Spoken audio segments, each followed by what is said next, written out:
14ª lâmina, 14º arcano, a temperança. Abre aspas. Ouvi-nos, Senhor Santo, Pai onipotente e Deus eterno, e dignai-vos enviar do céu vosso santo anjo, que guarde, proteja, visite e defenda todos os habitantes desta casa. Fecha aspas. Oração litúrgica do ofício que precede a missa solene. Abre aspas. Aquele que bebe desta água terá sede novamente, mas quem beber da água que eu lhe darei, nunca mais terá sede. Pois a água que eu lhe der, tornar-se-á nele uma fonte de água jorrando para a vida eterna. Fecha aspas. João, capítulo 4, versículos 13 e 14. Abre aspas. Em verdade te digo, quem não nascer da água e do Espírito não pode entrar no reino de Deus. Fecha aspas. João, capítulo 3, versículo 5. Abre aspas. Por educação e por formação intelectual, pertenço aos filhos do céu, mas por temperamento e por estudos profissionais, sou filho da terra, colocado assim pela vida no coração de dois mundos, dos quais conheço, por experiência familiar, a teoria, a língua e os sentimentos. Não estabeleci nenhuma barreira interior, mas deixei reagirem em plena liberdade uma sobre a outra, no fundo de mim mesmo. Duas influências aparentemente contrárias. Fecha aspas. Teilhard de Chardin.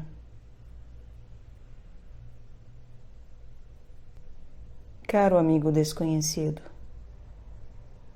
a lâmina do 14º arcano maior do tarô nos coloca na presença de um anjo vestido de vermelho e azul e realizando ato estranho. Ele está passando a água de um vaso para outro, segurando ambos quase horizontalmente, num ângulo de 45 graus, a uma distância considerável um do outro. A figura produz choque intelectual. Trata-se de arcano, algo que é necessário apreender e compreender acima do plano habitual da experiência e do pensamento. Convite à meditação profunda, ao exercício espiritual. Qual é o problema que a lâmina, sua contextura toda, apresenta quase espontaneamente ao espírito de quem a observa atentamente? Qual a mensagem desse anjo com duas asas, veste vermelha e azul, segurando dois vasos, um vermelho e outro azul, e fazendo a água passar de modo misterioso de um vaso para o outro? Não traria essa mensagem a boa nova de que, além da dualidade do ou, existem a do não só, mas também, e a do tanto como? O conjunto da lâmina com o anjo não sugere o problema da polaridade cooperante com a dualidade integrada? Não sugere ele, à primeira vista, o pressentimento ou a suspeita de que é, talvez, graças às duas asas, aos dois braços, às duas cores da veste, aos dois vasos, que a água jorra de um para o outro e que essa água é fruto e dom do tanto como, da dualidade integrada que salta aos olhos quando se vê a lâmina? Assim, pois, a ideia que se apresenta logo ao espírito na presença da lâmina do 14º arcano é da ordem das ideias referentes à polaridade e às possibilidades que ela oferece para o conhecimento e a realização espirituais, mística, gnóstica e mágica do hermetista.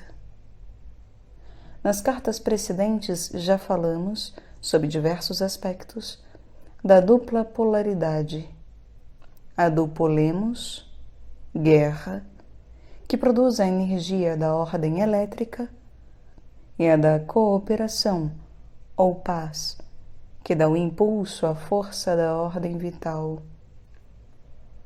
O anjo da lâmina do 14º arcano nos convida a voltarmos ao problema dessa dupla polaridade e dessa dupla dinâmica, prometendo novas luzes a esse respeito. Um dos maiores entendidos na vida espiritual e na experiência espiritual autêntica, São Bernardo de Claraval, legou à posteridade uma doutrina de importância capital, a da imagem e da semelhança divinas no homem. Eis os pontos essenciais dessa doutrina, que pode perfeitamente servir de ponto de partida para a investigação aprofundada da dupla polaridade. Abre aspas.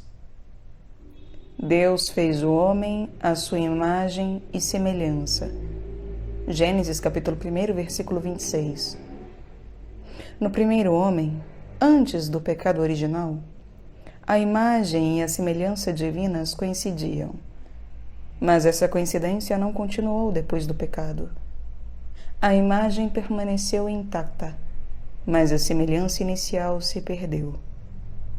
O homem, depois do pecado original, está na desfiguração da dessemelhança, embora conserve a imagem.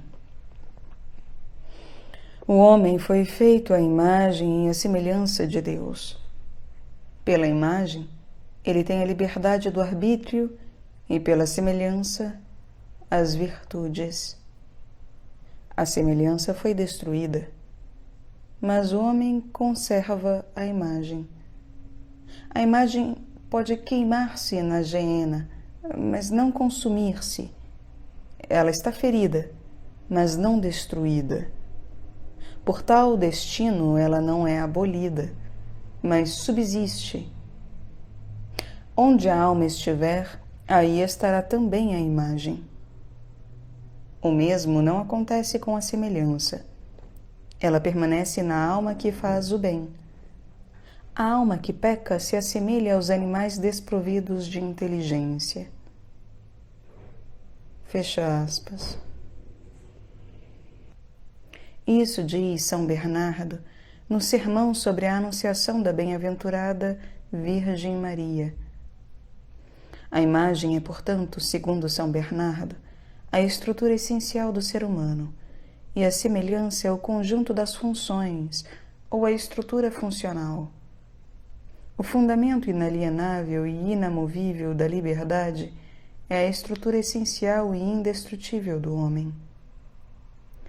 O homem é livre, e assim permanecerá por toda a eternidade na terra, no inferno, no purgatório e no céu, em toda parte e sempre. A liberdade é, então, fato absoluto. Como tal, ela comporta a imortalidade. É este o argumento que se encontra na Crítica da Razão Prática de Immanuel Kant. Porque o que é seu imperativo categórico, senão a imagem divina no homem? Quanto à semelhança, isto é, ao conjunto das funções do ser humano, estabeleceu-se nele um foco de pecado com suas atrações para o mal. Essa semelhança é imortal só à medida que volta a ser conforme a imagem. Sua imortalidade é facultativa. Eis o essencial da doutrina de São Bernardo. Isso nos leva à seguinte questão: se a imagem divina no homem não sofreu nenhuma diminuição, e se a semelhança divina nele, em parte, foi abrogada e teve de ceder o lugar às inclinações e aos hábitos tendentes ao mal, existe na vida humana alguma coisa que contrabalance as inclinações más no organismo funcional humano, que oponha nele as inclinações boas às más? Sim, existe algo acrescentado a ele, com o papel de contrapeso das inclinações e dos hábitos viciosos que se enraizaram nele depois da queda primordial. Esse algo é o anjo da guarda. O anjo da guarda se junta, como fiel aliado, à imagem divina no homem, do mesmo modo que as inclinações viciosas se juntaram ao organismo funcional humano, que, antes da queda, era semelhança divina. O anjo da guarda se encarrega das funções destruídas na semelhança pelo pecado original e preenche a brecha assim aberta. Ele se substitui às funções destruídas pela queda. Como a oração do ofício da aspersão que coloquei no começo desta carta o precisa, rogando a Deus que se digne enviar do céu seu santo anjo, que guarde, ajude, proteja, visite e defenda todos os habitantes desta casa, o anjo desempenha sua função de 5 maneiras: guarda, ajuda, protege, visita e defende. Ele é, pois, a estrela cintilante, o pentagrama luminoso acima do homem. Ele guarda a memória, isto é, a continuidade do grande passado no presente, que é a preparação para o grande futuro. É o anjo da guarda que vela para que haja um traço de união entre os grandes ontem, hoje e amanhã da alma humana. Ele é uma recordação perpétua da semelhança primordial, da missão eterna confiada à alma na sinfonia cósmica e da morada especial da alma na casa do Pai, na qual há muitas moradas. João capítulo 14, versículo 2. Se necessário, o anjo da guarda desperta reminiscências das vidas anteriores terrestres da alma, a fim de restabelecer a continuidade do esforço, da busca e da aspiração da alma, de vida em vida, a fim de que as vidas particulares não sejam apenas episódios isolados, mas constituam etapas de um só caminho para um só termo. O anjo da guarda sustenta o esforço, a busca e a aspiração da alma comprometida no caminho. Isso significa que ele preenche as lacunas do organismo funcional psíquico devidas à desfiguração da semelhança e supre suas deficiências, na medida da boa vontade da alma. Porque o anjo sustenta, mas nunca substitui a vontade do homem pela sua. A vontade continua livre sempre e em toda parte. O anjo da guarda jamais toca no livre-arbítrio do homem e se resigna a esperar a decisão ou a escolha feitas se forem acertadas, ou para ficar na posição de observador reduzido à prece se não o forem. Às vezes o anjo da guarda é obrigado a não participar da atividade da alma, a saber, quando esta atividade está em desacordo com a imagem divina da alma. Mas, às vezes, ele pode tomar parte maior na atividade humana, quando esta atividade é de natureza a permiti-lo ou até a exigi-lo. Então o anjo da guarda desce de seu lugar para o domínio da atividade humana e visita o homem. Essas visitas do anjo da guarda verificam-se quando são possíveis e necessárias, mas o anjo da guarda protege o homem sem cessar. Ele supre as falhas dos sentidos humanos, que estão privados da clarividência que tinham antes do pecado original. Ele é o clarividente que ajuda o não clarividente nas tentações e nos perigos psíquicos e físicos. E adverte, informa e ajuda a apreciar. Entretanto, o que ele nunca faz é suprimir as ocasiões de tentação, porque, como diz Santo Antão, o Grande, sem tentações não há progresso espiritual. A tentação pertence, como parte integrante, ao exercício do livre-arbítrio humano, que é inviolável tanto para o anjo quanto para o demônio. Quanto à última das 5 funções do anjo da guarda em relação ao homem, a sua defesa, ela difere das outras porque é voltada para o alto, para o céu, não para baixo ou horizontalmente. Tratando a questão da defesa que o anjo da guarda concede ao seu protegido, aproximamo-nos do santo mistério do coração do anjo da guarda. É a própria natureza do amor angélico que se revela nele. Eis algumas indicações. Os anjos da guarda se mantêm acima dos seus protegidos. Isso significa, entre outras coisas, que eles os acobertam em relação ao céu, em relação ao olhar do alto dirigido para baixo. O fato de os homens terrestres serem acobertados por seus anjos da guarda perante a justiça divina significa, além da guarda, da ajuda, da proteção e do contato, que os anjos da guarda são os defensores, os advogados dos homens perante a justiça divina.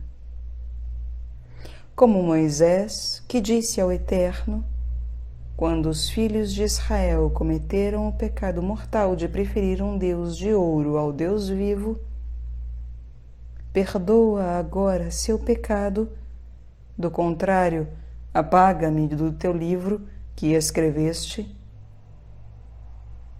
Do mesmo modo, os anjos da guarda acobertam seus protegidos da justiça divina, o que equivale a declarar explícita ou implicitamente: perdoa seu pecado. Do contrário, apaga-me de teu livro da vida que escreveste. Eis a defesa que os anjos da guarda oferecem aos seus protegidos. O anjo da guarda cobre com suas asas seu protegido, conferindo-lhe seus méritos aos olhos da justiça divina e tomando sobre si os deméritos dele. É como se ele dissesse, abre aspas, se o raio da ira divina deve cair sobre meu protegido, meu filho, que ele caia sobre mim, ou se ele deve ser atingido, que nós dois sejamos atingidos juntos. Fecha aspas. O anjo da guarda defende seu protegido como a mãe defende seu filho, seja ele bom, seja mau. É o mistério do amor maternal que vive no coração do anjo da guarda. Alguns anjos não são da guarda, têm missões diferentes.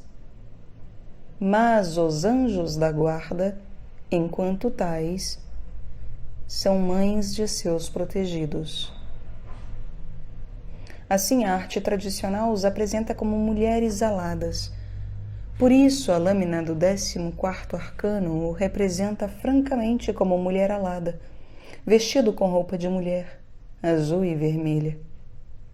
Os anjos da guarda são a manifestação do amor maternal elevado e puro. Por isso a Santíssima Virgem e Mãe de Deus tem o título litúrgico de Rainha dos Anjos. O amor maternal que ela tem em comum com os anjos da guarda ultrapassa o deles e faz dela a sua rainha. Como acabo de dizer, existem anjos que não são da guarda. Não falo das 8 hierarquias celestes que estão acima dos anjos, mas só da hierarquia dos anjos, isto é, da 9ª hierarquia celeste. Há anjos que são mensageiros, isto é, anjos, angeloi, mensageiros em grego, no sentido próprio do termo. E há anjos com missões e tarefas especiais. Os anjos do Pai, do Filho, do Espírito Santo, da Virgem, da morte, da vida, do karma, das ligações interesféricas, da revelação da sabedoria, do saber, da disciplina ascética e vários outros. Muitos dentre eles representam o amor paterno ou fraternal. Não desejo dizer aqui nada que seja a favor ou contra o que Swedenborg afirma sobre o sexo dos anjos, mas gostaria de destacar o amor maternal dos anjos da guarda, bem como o fato de que outros anjos representam o amor paternal e o fraternal. É neste sentido, e só neste sentido, que eu gostaria que tu, caro amigo desconhecido, pensasse nos anjos como em seres nos quais prevalece a ternura do amor maternal ou a justiça do amor paternal. Não se trata de projetar no céu a sexualidade terrestre, mas, ao contrário, de ver nesta uma reflexão, se bem que muitas vezes desfigurada, da polaridade do alto. Acrescento que a Cabalá judaica, principalmente o Zohar, ensina admiravelmente a pensar as coisas da terra como reflexo das coisas do alto, e não inversamente. O Zohar é realmente uma das melhores escolas da pureza e da castidade no que se refere a tudo o que diz respeito ao esposo e à esposa, ao pai e à mãe, ao filho e à filha, ao noivo e à noiva nos mundos espiritual, anímico e físico.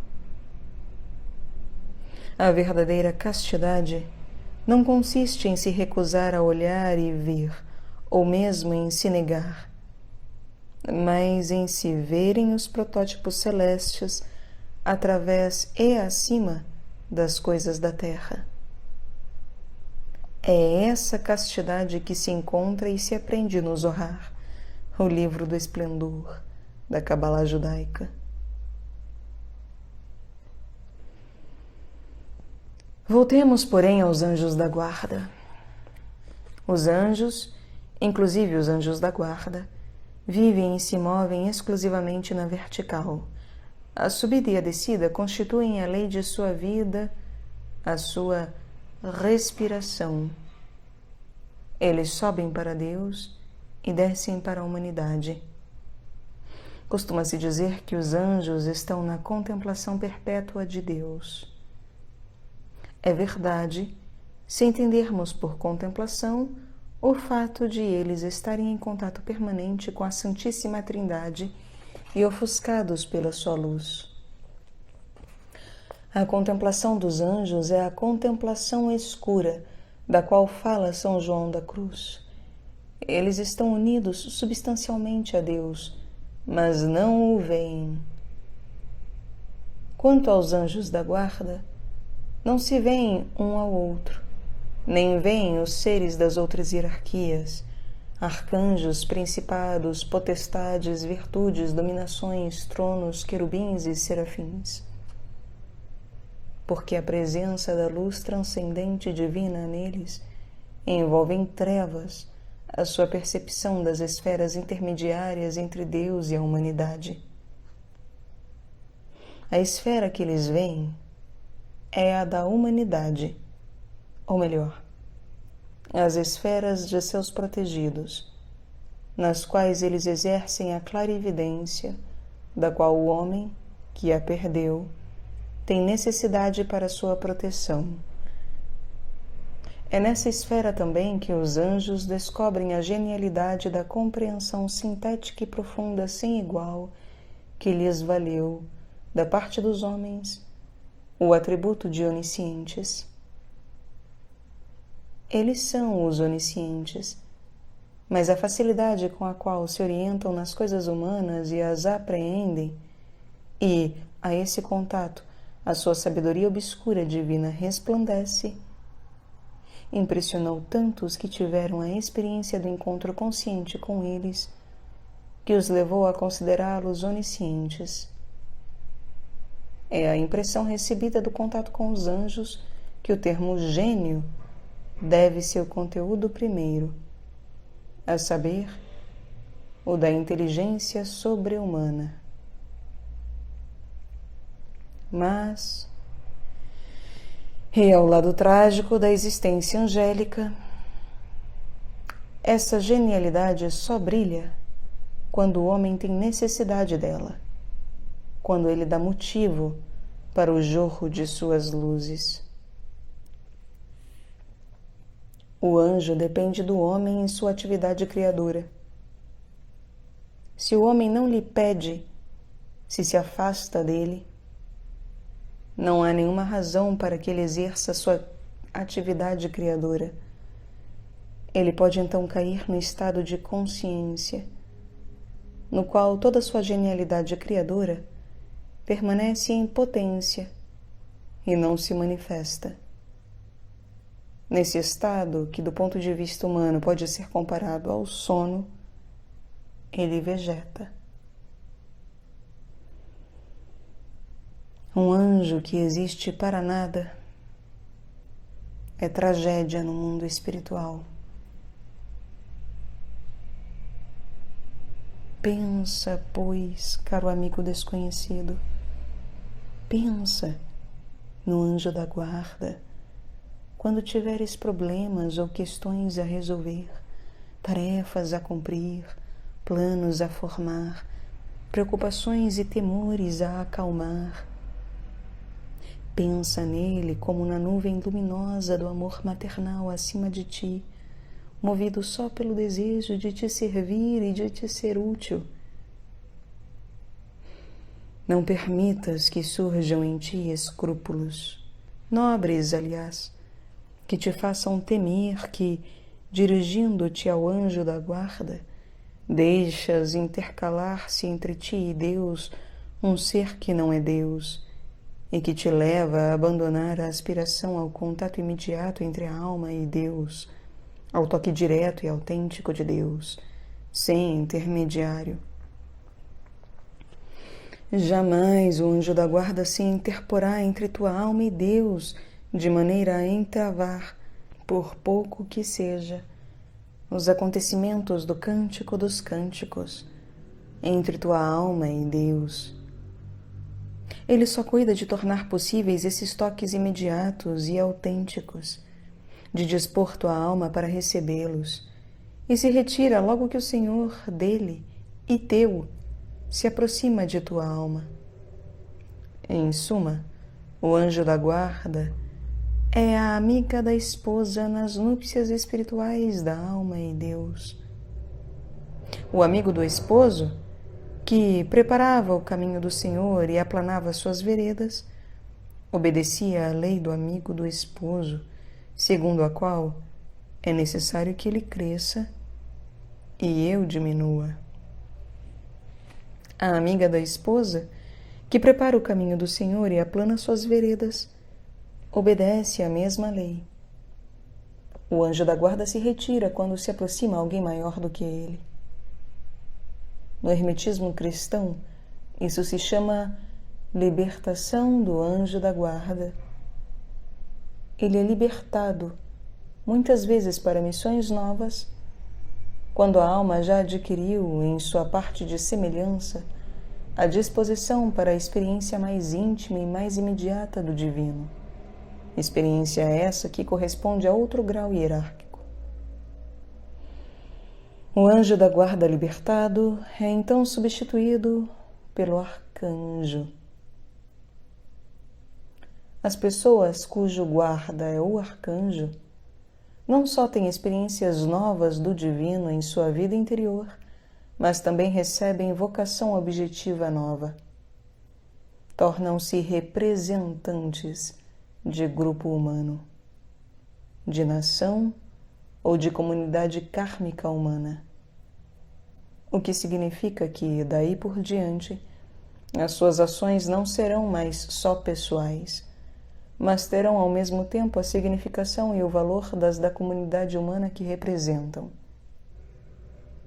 Assim como era com Daniel. Ele rezava nesses termos. Abre aspas. Nós pecamos. Cometemos iniquidades. Agimos impiamente e rebelamo-nos, afastando-nos dos teus mandamentos e normas. Agora, escuta, ó nosso Deus, a prece do teu servo e as suas súplicas. Faze brilhar a tua face sobre o teu santuário devastado, em atenção a ti mesmo, Senhor. Inclina o teu ouvido, ó meu Deus, e escuta. Abre os teus olhos e vê nossas desolações e a cidade sobre a qual é invocado o teu nome. Fecha aspas. Daniel, capítulo 9, versículo 5, 17 e 18.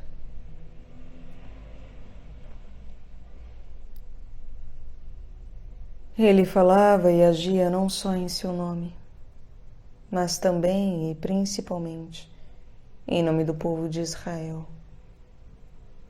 E eis, o arcanjo Gabriel aproximou-se dele num voo rápido pela hora da oblação da tarde, e instruiu-o e se entreteve com ele. É um exemplo da libertação do anjo da guarda e de sua substituição por um arcanjo. Aqui, o arcanjo Gabriel. Às vezes, o arcanjo também é libertado, sendo substituído por um ser da hierarquia das potestades, ou Elohim. O homem se torna então representante do futuro da humanidade. Ele vive no presente aquilo que a humanidade experimentará séculos mais tarde. Assim, Moisés, Elias e Davi, por exemplo, estavam sob a proteção das asas de Elohim. E não só suas palavras, mas também suas vidas eram proféticas. Mas, objetará alguém, era Deus que se revelava e falava a Moisés, Elias e Davi, e não um ser da hierarquia das potestades ou Elohim. A esta objeção podemos responder que, como houve profetas humanos por cuja boca falava o Espírito Santo, houve também seres hierárquicos pelos quais o Espírito Santo, o Filho e o Pai falavam e agiam.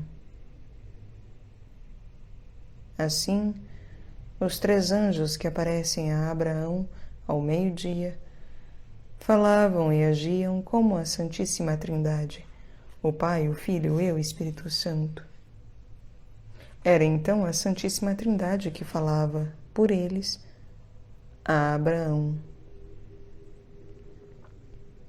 Do mesmo modo, Javé Elohim era o portador ou representante de Deus, de sua palavra e de seu poder, no cumprimento da missão recebida da Santíssima Trindade, a saber, a de preparar a encarnação de Cristo.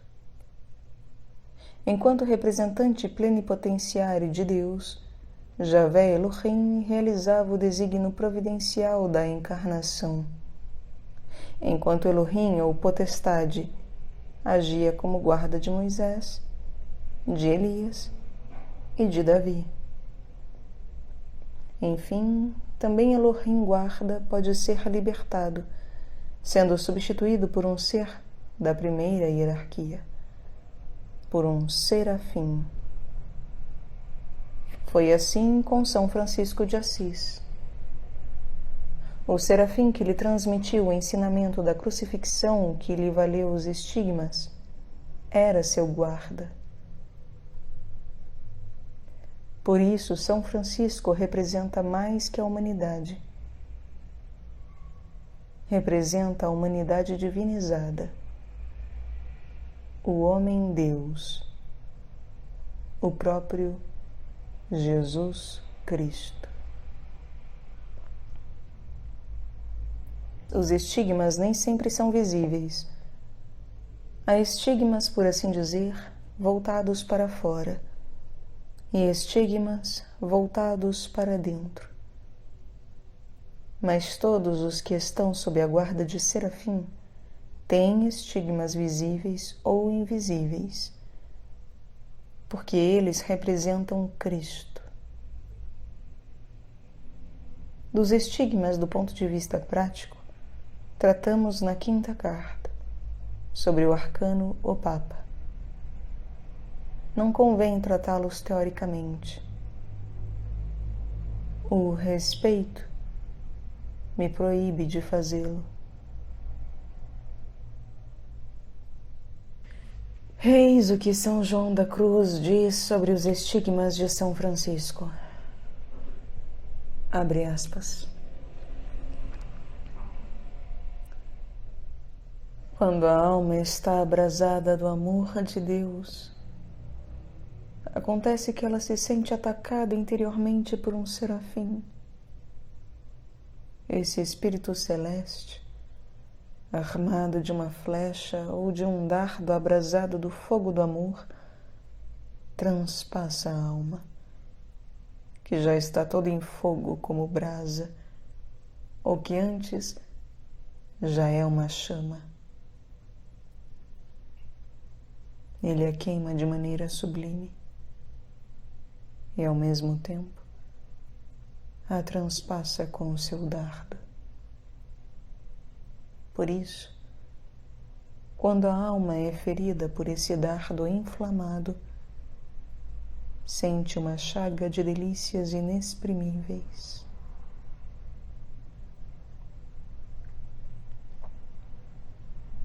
Às vezes, Deus permite que algum efeito desse favor apareça no corpo de maneira conforme ao que ele é no interior. A ferida e a chaga se mostram então exteriormente. Foi o que aconteceu quando o serafim feriu de amor a alma de São Francisco, abrindo nela 5 chagas. O efeito se manifestou em seu corpo, que ficou marcado, também ferido como a alma. Porque, em geral, Deus não faz nenhum favor ao corpo, sem tê-lo feito antes e, principalmente, à alma. Fecha aspas. Vês assim, caro amigo desconhecido, como é a questão do anjo da guarda e da união da alma com Deus. Não há motivo para se temer que seja causado o menor entrave a essa união pelos seres espirituais encarregados da guarda da alma humana. Ao contrário, eles fazem todo o possível e, mais ainda, para que a alma se una a Deus na intimidade completa, com autenticidade e com perfeita liberdade. A amiga da esposa a conduz ao esposo e se retira. A sua alegria consiste em diminuir-se e em ver a esposa crescer. A lâmina do 14º arcano representa uma mulher alada. Que significam essas asas e as asas dos seres hierárquicos em geral? Tentáculos, patas, braços. Asas não são formas diferentes de um mesmo protótipo ou princípio comum? Eles o são, enquanto exprimem o desejo de levar mais longe o sentido do tato, de poder tocar coisas mais distantes do que as que estão nas mediações do corpo. Eles são prolongamentos ativos do tato passivo e receptivo, fundido pela superfície do organismo. Servindo-se deles, o tato vai além da sua órbita circunscrita. Os órgãos de ação são só vontade cristalizada. Caminho não por ter pernas, mas ao contrário, tenho pernas porque tenho vontade de me deslocar. Toco nas coisas, pego-as e as dou, não por ter braços, mas tenho braços porque tenho vontade de tocar as coisas, de pegá-las e de dá-las. É o que da vontade que gera o como da ação, órgão, e não inversamente. Assim, os braços são a expressão da vontade de levar o tato além da superfície do próprio corpo. Também as asas são uma vontade exteriorizada, uma vontade tornada órgão. É a vontade de sair da órbita ordinária, não só na horizontal, mas também na vertical, de impelir o tato, não só para frente, mas também para o alto. As asas exprimem a vontade de movimento segundo a cruz, isto é, não só no sentido da expansão num plano, mas também no da elevação a outro plano. Tudo isso se refere ao organismo corporal em seu todo, isto é, tanto ao corpo físico como ao corpo etéreo e astral. Existem, pois, asas físicas, como as dos pássaros, asas etéreas e asas astrais. As asas do corpo sutil, vital e anímico, como as asas físicas dos pássaros em relação ao ar, são órgãos de contato ativo com o ar, isto é, com a substância e as correntes do mundo espiritual. Como o pássaro, cujo corpo é sólido e líquido, se eleva por meio das asas acima das regiões sólidas e líquidas para a região do ar, também o anjo, por meio das correntes da energia vital e psíquica que correspondem às asas, eleva-se no mundo espiritual superior aos elementos vitais e astrais. Aqui se detém a analogia, porque existe também diferença essencial entre o funcionamento das asas físicas do pássaro e a operação das asas. Diferença que são as correntes das forças vitais e psíquicas do anjo. O pássaro, quando voa, apoia-se no ar para vencer a gravitação terrestre. Seu voo resulta de seu esforço. de bater o ar com as asas, dirigido contra a gravitação terrestre. Com o anjo dá-se o contrário. O seu voo não é a operação mecânica de nadar no ar, como no caso do pássaro, mas a operação mágica de estabelecimento de contato com a gravitação celeste, isto é, com a atração divina. Ele não usa as asas contra a gravitação terrestre, mas para se pôr em contato com a gravitação celeste.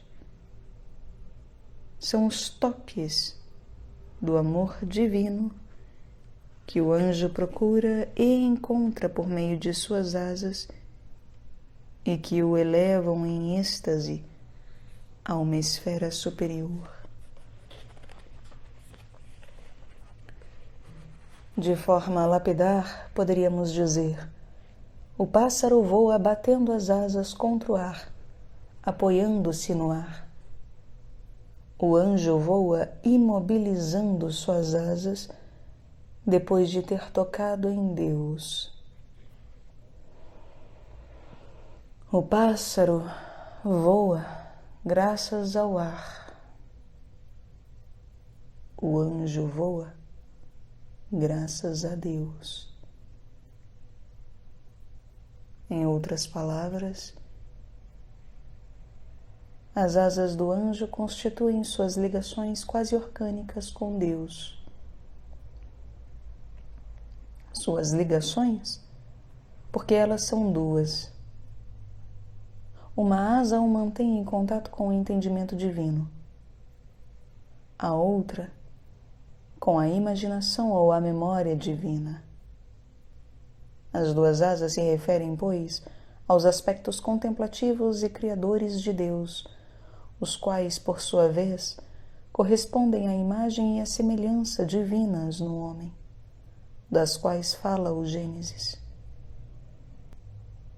Porque a imagem é o parentesco análogo estrutural do núcleo do ser humano, de seu eu superior, ou, segundo Leibniz, de sua mônada, com Deus em repouso.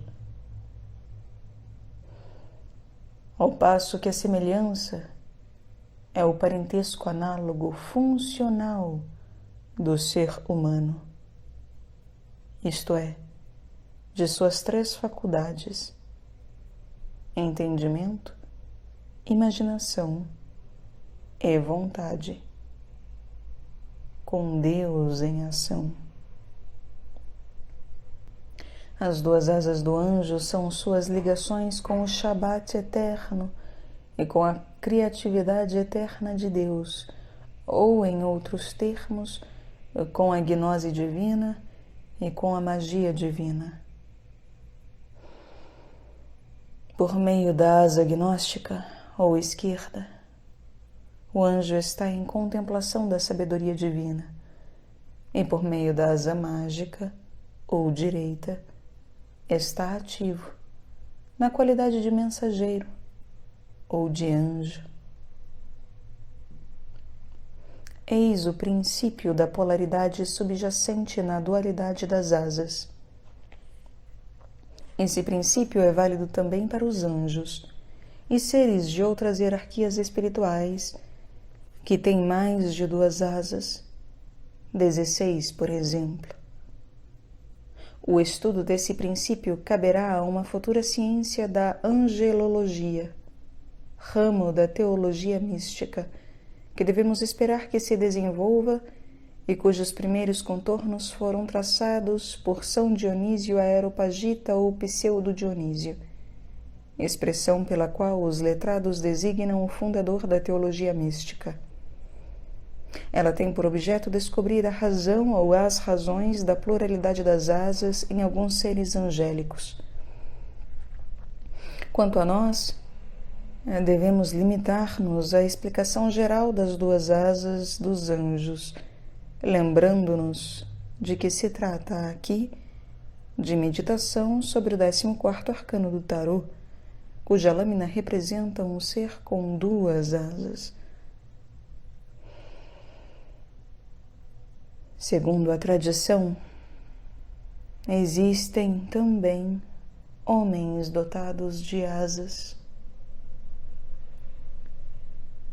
Assim, a folha direita do tríptico que forma o círculo da Deises, ícone russo de Nicéforos Savini, mostra São João Batista alado. Também o tarô de Bolonha mostra, no lugar do eremita do tarô de Marselha, um patriarca alado caminhando curvado sobre duas muletas, tendo atrás de si uma coluna. Não se trata de Saturno, como Oswald Wirth interpreta essa lâmina do tarô de Bolonha, mas do eremita, isto é, da essência da via do hermetismo prático. Porque o velho alado diante de uma coluna e apoiado em duas muletas não tem nada a ver iconograficamente com Saturno, exceto na idade avançada, ao passo que a contextura, coluna, asas, muletas, da lâmina, põe em relevo tudo o que é essencial, tanto como acabamento quanto como prova, a via espiritual do hermetismo. Tornar-se coluna é a meta do eremita ou hermetista. O meio para se elevar como coluna são as asas. E o que é cada vez mais difícil para aquele que se faz coluna é o movimento horizontal. A contemplação, que se estabelece como um estado cada vez mais permanente na alma, por meio das asas, torna-lhe sempre mais penoso o movimento horizontal de suas faculdades, entendimento, imaginação e vontade, mergulhadas na contemplação. O eremita do tarô de Bolonha é, pois, hermetista, e iconograficamente o patriarca representa mais Hermes Trismegisto do que Saturno. Seu chapéu é oriental e suas vestes são o que a tradição atribui ao ancião Hermes Trismegisto, vivendo na vertical imobilizada, que se tornou o estilita espiritual, a expensas do movimento horizontal. Não se trata da mitologia antiga, mas do arcano da vida espiritual prática do hermetismo. As asas astrais e etéreas no homem significam um grau mais ou menos avançado de recuperação da semelhança divina, porque antes do pecado original, o homem era dotado de asas, perdendo-as depois. Como recuperá-las? As asas são órgãos dos corpos sutis, astral e vital, e não de atividades quaisquer do eu consciente. Em questão de asas, trata-se do domínio do inconsciente, de tornar os esforços espirituais voltados para Deus, de fazer com que a oração e a meditação se tornem quase orgânicas, da transformação dos atos conscientes do eu em correntes psicovitais dos corpos sutis. O conselho apostólico, orai sem cessar, é a chave para isso. Os corpos astral e vital podem orar sem cessar, o que não é possível para o eu consciente. Mas o eu consciente pode, por iniciativa própria, instaurar a corrente da oração sem cessar na consciência antes de levá-la ao inconsciente psíquico, corpo astral, e ao inconsciente vital, corpo etéreo. Sim, ele pode levá-la até o corpo físico, como se vê nos contos sinceros de um peregrino a seu pai espiritual, livro russo de autor anônimo do século passado, que trata do treinamento prático da escola da oração sem cessar. Esse livro foi traduzido para o alemão, o inglês e o holandês. Para o francês, ele foi traduzido e prefaciado por J. Galvain, no qual o peregrino, que é o autor do livro, ao despertar à noite, ouvia seu coração bater distintamente as palavras: Senhor, Jesus Cristo, Filho de Deus, tem piedade de mim, pecador. A oração sem cessar, estabelecida nos corpos psíquico e vital, constitui as correntes dirigidas para o alto nesses corpos, as quais podem chegar à formação de asas. Digo que podem, porque a formação de asas exige mais alguma coisa, a corrente do alto movendo-se ao encontro da de baixo. As asas se formam quando as duas correntes, a do esforço humano e a da graça, se encontram e se unem. O diabo do 15º arcano do tarô também tem asas, mas elas são formadas pela energia gerada embaixo e são desprovidas da graça do alto. As asas angélicas, ao contrário, bem como as da semelhança divina no homem a resgatar, são devidas à união do esforço e da graça, sendo o papel decisivo desempenhado pela graça divina. Em última análise, as asas são um dom da graça divina. O que o humanismo puro pôde criar são asas de Ícaro. A sorte de Ícaro é conhecida. As suas asas de cera se fundiram ao calor do sol e ele caiu na terra. Quanto ao demonismo, ele só pode desenvolver asas de morcego, isto é, as asas das trevas, as quais são órgãos que podem levar às profundezas das trevas. A presença das asas autênticas e legítimas no inconsciente humano, isto é, nos corpos psíquico e vital, não deixa de ter efeitos na consciência do homem. Elas se manifestam principalmente e em geral como orientação constante da consciência para Deus. O homem tem sempre o sentimento da presença de Deus e do mundo espiritual. Nada pode sufocar nele esse sentimento. Esse sentimento, que a Bíblia designa como andar em Deus ou andar diante da face de Deus, se cristaliza em duas convicções inabaláveis. Pode-se suportar tudo por Deus e pode-se fazer tudo com Deus. O martírio e a taumaturgia são as duas colunas sobre as quais a fé repousa e pelas quais ela conquistou o mundo antigo. A consciência é predisposta para o martírio pela asa gnóstica e para a taumaturgia pela asa mágica. Um homem alado está, pois, predisposto para o heróico e para o miraculoso. Eis o essencial do problema das asas. Elas são o contrário das pernas, porque são os órgãos do contato com o céu, ao passo que as pernas são os do contato com a terra. As primeiras nos põem em relação com a gravitação celeste. As segundas nos põem em relação com a gravitação terrestre.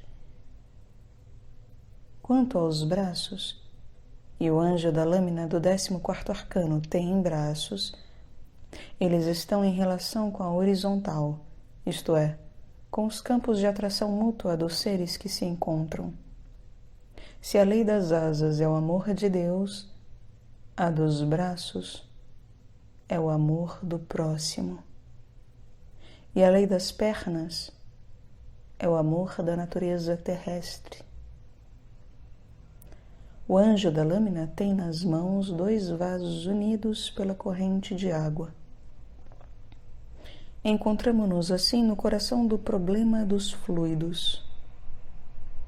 O problema dos fluidos é o do funcionamento dinâmico do ser humano todo, isto é, corporal, psíquico e espiritual. Ele equivale, na realidade, ao da vida entendida como processo compreensivo espiritual, psíquico e corporal. Porque como existe sistema de circulação física, também existe sistema de circulação vital e astral, que por sua vez é reflexo do sistema de circulação que compreende o espírito, a alma e o corpo, o tríplice corpo, como unidade viva. O princípio subjacente a esse sistema de circulação total é a semelhança divina. E como foi ela que sofreu o efeito desfigurador do pecado original, é missão do anjo da guarda velar para que o sistema de circulação total funcione de maneira mais sã possível. O anjo da guarda se encarregou, pois, do funcionamento do sistema de circulação espiritual psíquico-corporal. Vale dizer, da saúde e da vida do ser humano todo. Por isso, a lâmina do 14º arcano nulo representa, empenhado no cumprimento de seu ministério regulador do sistema de circulação ou fluídico humano. O sistema em questão abrange vários centros ativos, os lótus, os centros nervosos e as glândulas, para citarmos só os principais. Mas o funcionamento harmonioso de todos esses centros depende de uma só coisa, de um só ato, que se verifica na posição-chave. A corrente que constitui a relação entre a imagem e a semelhança no homem. A mônada, a imagem, não deve nem existir para nada, nem inundar o sistema de circulação, a semelhança. No primeiro caso, o homem seria privado do estímulo para viver a vida verdadeiramente humana, isto é, não seria orientado para a meta da existência humana. No segundo caso, o homem seria abalado pelo aumento do impulso vindo da mônada, a imagem, o que seria uma catástrofe irreparável. Ora, o que deve ser guardado e de fato é guardado pelo anjo da guarda é a medida certa na relação entre a imagem e a semelhança. Eis porque a tradição deu o nome de atemperança ao 14º arcano do tarô, porque se trata da medida na relação fluídica entre a imagem e a semelhança, medida essa necessária para a vida e a saúde. A medida certa na relação fluídica entre o radicalismo absoluto da mônada, imagem, e o relativismo da personalidade fenomênica, a semelhança, constitui o princípio fundamental da saúde espiritual, psíquica e corporal. Essa medida equivale ao equilíbrio, sempre variando, entre a eternidade e o momento, entre o absoluto e o relativo, entre a contemplação e a ação, entre o ideal e o fenomênico. Pode-se dizer muitas coisas pertinentes sobre a oposição entre Maria e Marta. Na verdade, já foram ditas.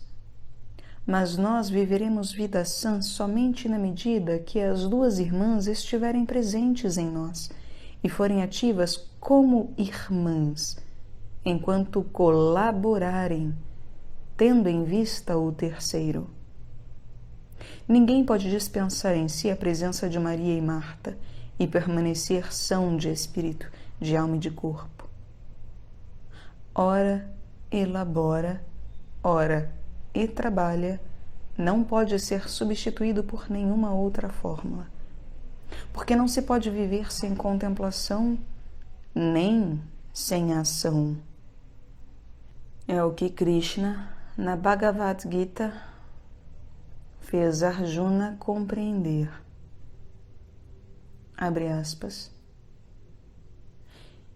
E se o homem faz também todas as ações, permanecendo sempre alojado em mim, atinge, pela minha graça, a condição eterna e imperecível.